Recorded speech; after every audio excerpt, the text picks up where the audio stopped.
Welcome to the Ask Martin show. I've got an exciting show ahead this evening as we're going to be joined by Wycombe Wanderers goalkeeper Ryan Allsopp. He's joining me in around 5 minutes time. Like I say, it's going to be a packed show. It's been International Week, but it does not mean there's been a break for the AB1 goalkeepers. Asmir Begovic was with the Bosnian international team this week, but unfortunately they lost their European playoff match to Northern Ireland after a penalty shootout. Adrian Kanarec is on international duty with Bosnia under-21s and they're going to play Germany away. Tranmere Rovers captured a vital away point at Salford City in League 2 this weekend. The hosts had a 2-0 advantage after only 20 minutes, but Rovers woke up and the scoring started. They pulled it back and Joe Murphy was between the sticks wearing the Impact Uno Pro Roll Classic model, which is now back in stock on the AB1 website. On the back of this result, Salford City sacked their manager Graham Alexander. Paul Scholes is now taking temporary charge of Salford City. In League 1, action was well underway again as well. Jay Lynch at Rochdale had a tricky visit to Accrington Stanley where they lost 2-1. Saturday was also a tough day for Chris Maxwell, who was between the sticks for Blackpool as they hosted Ipswich Town. However, they lost 4-1 even, sorry. Ebbsfleet United were a man down early on in the game against Dulwich Hamlet, but Jordan Holmes and his team managed to pull it back and they finished up with a 1-1 draw. So a decent result for them as well. Like I say, Ryan Allsopp is going to be joining us in a short while, but I've got a few questions that have come in to me at the Ask Martin show as per usual. If you wanted to ask questions, you can maybe jump some questions on live if you want to now, or just email them over to me, martin@asmir1.com, or you can send a direct message here on the Instagram page. I've had a question in from Mark and he's asked me, when is the Galactico going to be back in stock on the AB1 website? It also seems to be out of stock at a lot of retail partners as well. That is true, Mark, but I have some very good news. Only a couple of hours ago, we've had a shipment arrive of the Galactico. It is now back in stock at ab1gk.com. It will also be available on the partners as well. All the retail partners will be getting their stock back in as well. Don't forget the Galactico, which is the top glove from the Undici collection. The stunning black and red palm with the several wrist straps that it comes with as well. And also you get your free key ring as well. So it's now back in stock. There is a good feature on one of our Instagram lives where we did a full showcase on the Galactico. You can see that if you look back through, it's in the title. And on YouTube, I'm going to be doing a full showcase and reveal of this in the coming days. So stay tuned and make sure you subscribe to AB1GK on YouTube. The Galactico is back. We've also had questions on the best glove wash and the best pre-wash products that we do here at AB1GK, and I totally recommend some glove washes from Glove Glue. There's a couple of really good products that we're selling at the moment. It's the Glove Wash and Prepare from Glove Glue. It is the best pre-wash and glove wash that you can purchase at the moment. And we are now also stocking at AB1GK a soccer sanitizer liquid, which is really important at the moment. And my favourite product, as I've showcased many times, is Glove Fresh. Awesome for gloves after a few uses when they get a little bit smelly. But it's also really good for football boots as well. And it's awesome for smelly gloves. So does definitely help for sure and does give a little bit of extra lifespan. So that is the... hopefully helping with the question there on the glove accessories. So that covers that, and Ryan's going to join me shortly. So he's just arrived now, so he's going to invite him. I'm looking forward to him joining me. which would be will be great. Are you there, Ryan? I'm there. I'm here. You okay? Mate, thank you very much for joining me. No problem. No problem. A huge congratulations on your promotion to the Championship. Thank you. An incredible achievement last season. It was good to see the season actually finish because there was such a concern, wasn't there, with coronavirus and seasons and leagues being completed. So you must have been delighted to finish the season on such a high. Yeah, of course. Yeah, it was difficult because we were sort of finished the season eighth with a game in hand, which if we won would have taken us to third. So we were desperate to carry on the season. Then obviously through lockdown, it was all up in the air what was going to happen with the game, and then there was rumours of the season just being ended there, points per game, all these different scenarios, and then obviously we was allowed to do the playoffs and worked out well for us in the end, which we was obviously delighted to take part in them. And obviously the first game against Fleetwood, I think, set us up to really kick on, and ended up going on to winning the final, which was unbelievable feeling, unbelievable performance from the boys, the way we dug in and just had to get the job done. So no, it was obviously fantastic on a personal level and a team level. It was a great final, wasn't it? It was, yeah, very. It was quite an interesting final. Two different styles of play. Um, we didn't. We don't have much of the ball when we play. We're more of a counter-attacking team. Oxford liked the ball. Um, it was a bit. They had some good opportunities that they didn't take, and then obviously we got the penalty in the last minute, which was the the emotions that was going through. I'm sure everyone at that time was up, down, Yeah. everywhere. So it was nice to get the job done and hear the final whistle. What was the build up like to the game? Obviously, there's so much tension. You get to a massive game like this. It's worth so much money. Um, to go up a league and to be in the championship. How was that preparation? That build up to it. What went through your mind? What did you do during that week to keep yourself focused, keep yourself mentally in the right place for that final? It was quite strange atmosphere around the place. Everyone was strangely confident that we was gonna win.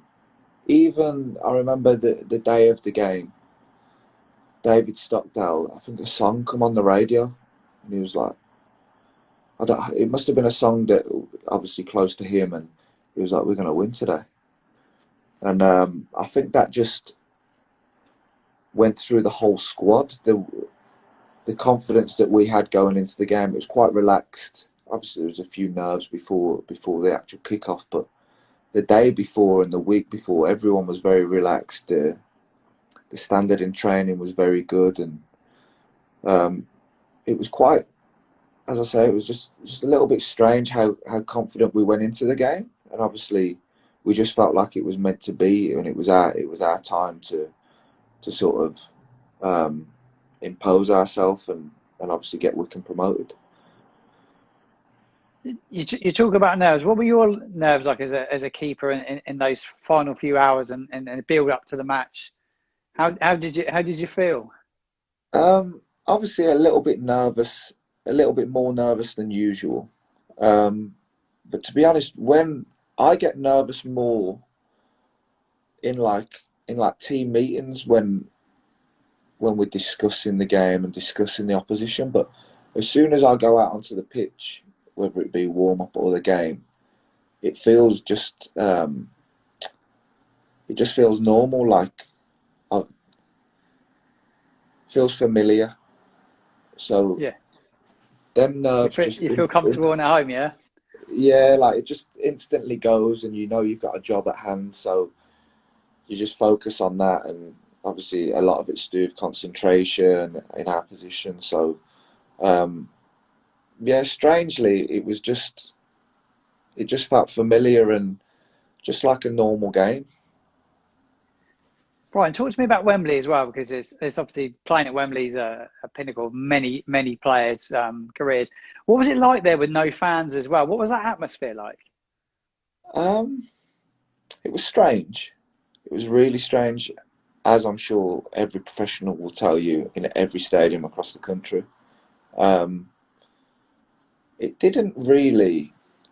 I think it was hard to capture um, the full experience of it. Obviously, you go into the dressing rooms and they're unbelievable, and you turn up in your coach and you go underground to the dressing room, and there's little things like that. And then you walk out onto the pitch and you see this massive stadium, and obviously the pitch is unbelievable. But then all of that sort of goes away when you're in the moment. So Mm, to take it in fully is really difficult. Um, but it's obviously something we would have liked to have done with fans there. Um, but circumstances obviously didn't allow that. So we had to focus on the job and get the job done, and luckily we done that. What was it? What was it like at the final whistle? That moment, I was re-watching it back a short while ago on YouTube, and it was just the players had looked ecstatic. It just looked unbelievable. Such a great team spirit that you had as well. What was it Yeah, like at the final whistle? it was it was a mix of emotions, relief, joy, just that we actually Wycombe got promoted to the championship, because everyone wrote us off the whole season. I remember a quote, and it went up in our dressing room, or the manager and the assistant manager didn't stop telling us about it.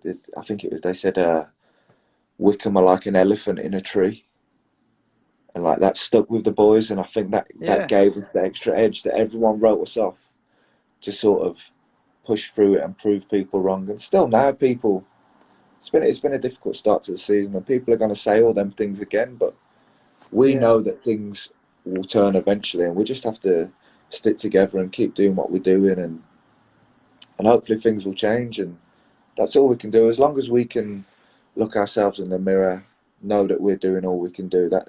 That's all anyone can ask for. Yeah, Ryan, you touched upon it was a difficult start to this season, and obviously without the fans as well, it could have been so different, couldn't it?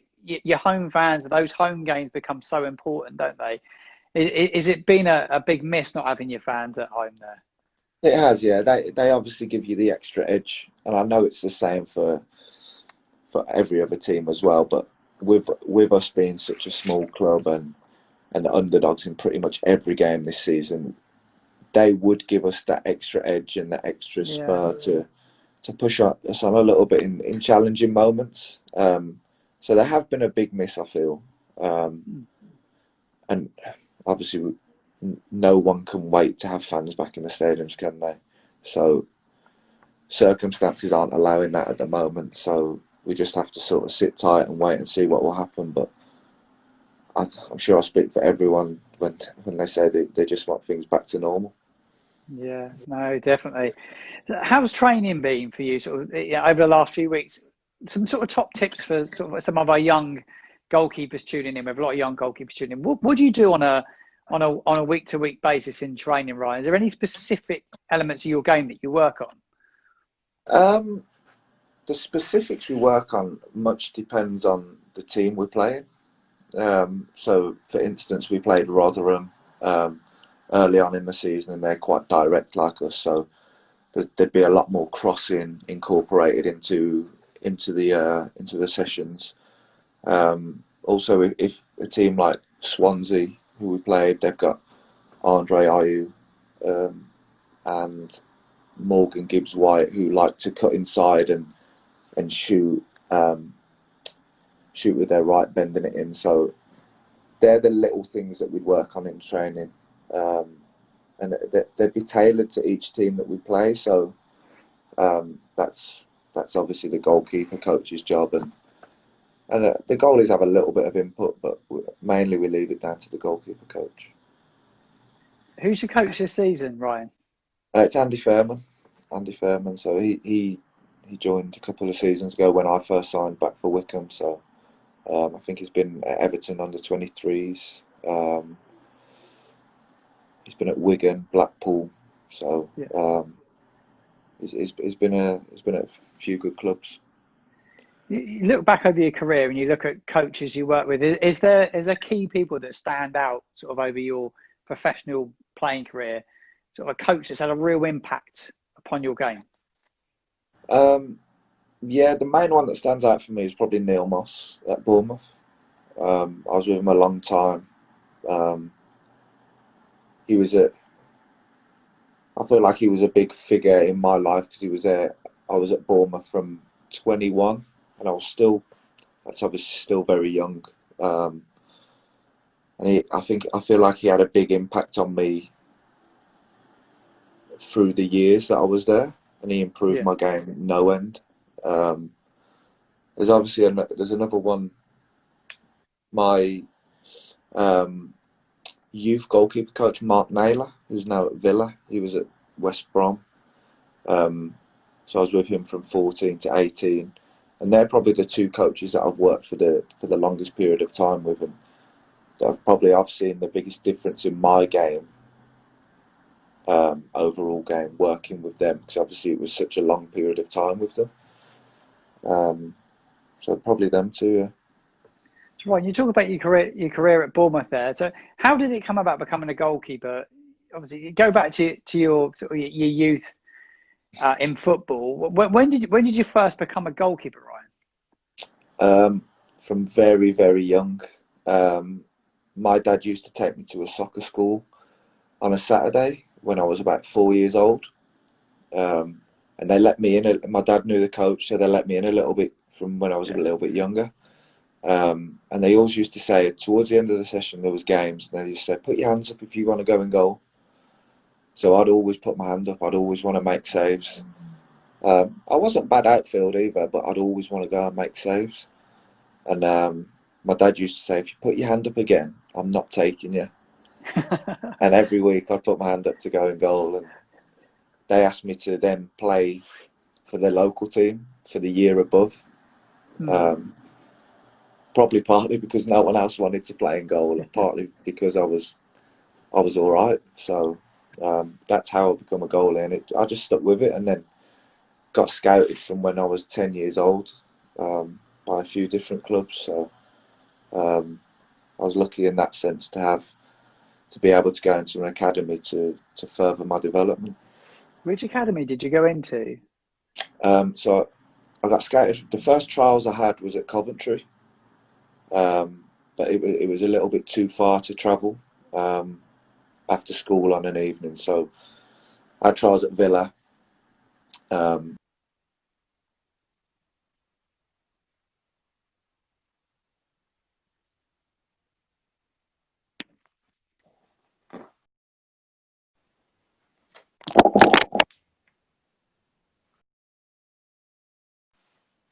Totally lost my sound.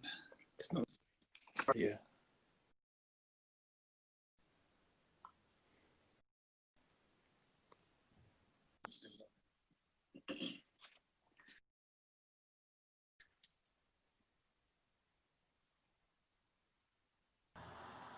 You're still there, Ryan?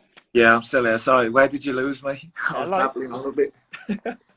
so, Matt, I lost you there. Yeah, you were just talking about your sort of like coming into professional football and when you were scouted, and you were saying that I think you said you spoke about Aston Villa, and just sort of the travelling restraints as a young lad.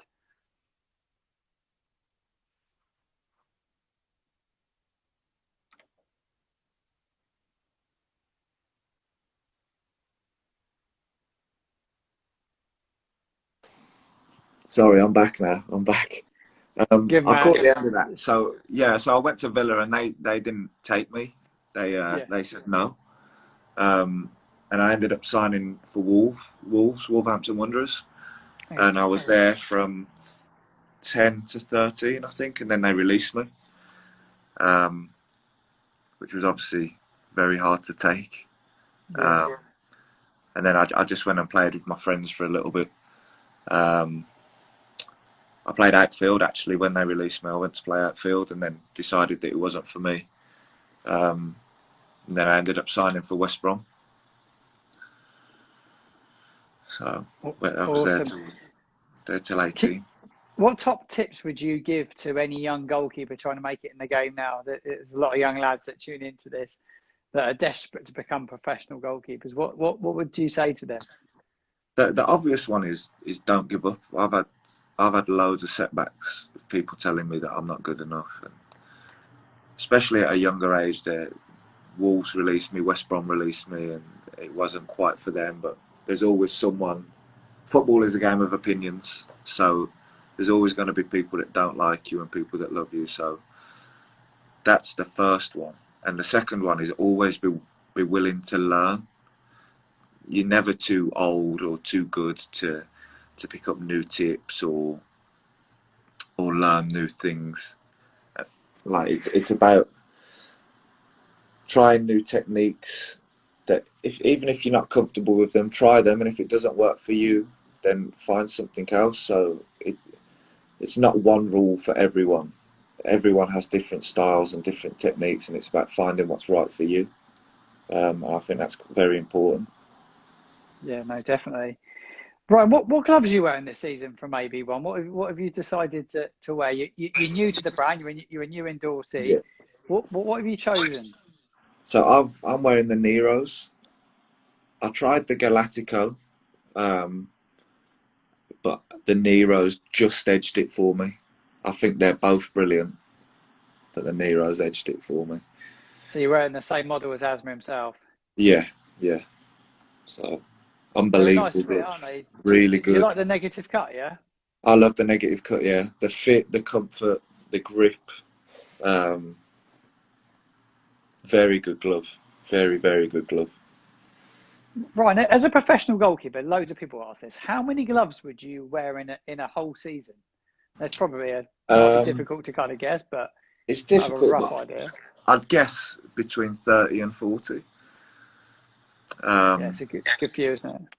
yeah, and speaking to other professionals, I think that they're probably about the same as well. It's always in between them figures, which sounds a lot, but But you're when we're playing a lot of wearing, games, aren't you? Yeah, you're playing a yeah, lot of wearing them games. day to day, playing a lot of games, they get their fair use out of them. So Ryan, would you have a new pair for each game, or would you train in them a few days before a game, or? I never wear a new pair for a game. I'd always want to train in them at least once before, um, Okay. and then I put the ones. I take about 4 pairs to a game, and I put them in my glove bag, and I just decide on the day which ones feel the grippiest out of the 4. Um, Hmm. so that's how I sort of go about choosing which ones to wear. No, it's awesome to hear. So, like I said, you're new to wearing AB1. What made you choose to wear the brand for the season ahead? Um, Trying the glove on. Um, Also, I was with Asmir at Bournemouth, so he's a friend. Um, You know well. yeah, I was delighted to sort of wear his glove brand, and obviously the main thing is the fit of the glove and the grip of the glove. Um, when you're deciding on what glove you want to wear, you need to be comfortable in it, and that was the main pull towards them, just the general fit and grip of them. No, it's great to hear. Before you go, Ryan, just looking ahead to the rest of the season. Obviously, you say it's been a tough start. That will turn. You guys are obviously working extremely hard. Who's up next for you? We've got Millwall at home on Cool. Saturday, so um, another tough test, but they all are in this league, so Yeah, um, we'll work hard and hopefully we can go and turn our results around. toughest league in the world, they say, don't they? Yeah, I can see why. Brian, I want to wish you all the best for the season ahead. Thank you very, very much for joining me this evening. It's been a Cheers, mate. pleasure to Thank talk to you about the promotion last season. Congratulations on that, and just best wishes for the season. you. And Cheers, mate. yeah, things will turn. Cheers. Thank you. Appreciate it. We'll see you very soon. See you soon. Cheers. Thank Thank you, you. Ryan. See you later. Bye bye. Bye bye. Massive thank you for Ryan, who's joined me this evening. Another week and another professional from the AB1 endorsement coming on and speaking to us, and it's great to grab an insight and get some top tips from goalkeepers playing at the highest level of the game. Hopefully in next week we're going to look to get another endorsee on, and there's a few questions that have come in that I'm going to answer next week for sure. I want to touch on something else as well, a couple of things. Tune in tonight. James Balshaw has got a big game tonight. Bradford City, big Yorkshire derby this evening. Watch now on Sky Sports. It's on the football channel on the main event. They're playing Bradford City tonight, so make sure you tune into that. It's a really big game for Harrogate Town. And one final thing to mention this evening is stay tuned on the AB1GK social media channels in the coming days. We have a really, really big surprise coming up. A new addition to the AB1 goalkeeping family. It's expanding this week, big time. The brand is moving forward, but I'm going to keep it as a mystery. Couple of days' time now, so stay tuned. There's going to be chances to win prizes this week as well. So make sure, if you're not following us on social media, AB1GK on Instagram, Facebook, and make sure you're following us on Twitter as well. It's a big week. Stay tuned.